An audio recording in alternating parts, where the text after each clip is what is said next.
Ang mga taong madaldal ay nagsisiwalat ng sikreto ng iba, ngunit ang taong mapagkakatiwalaan ay nakakapagtago ng sikreto ng iba. Babagsak ang bansa kung ang namumuno nito ay walang gumagabay. Ngunit kung maraming tagapayo, tiyak ang tagumpay.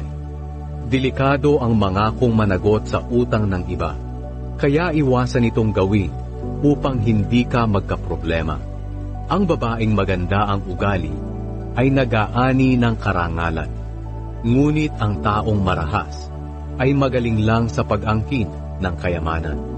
Ang taong tamad ay maghihirap, ngunit ang taong masipag ay yayaman.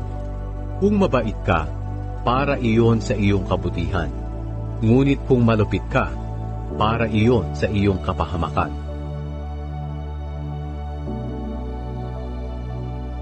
Ang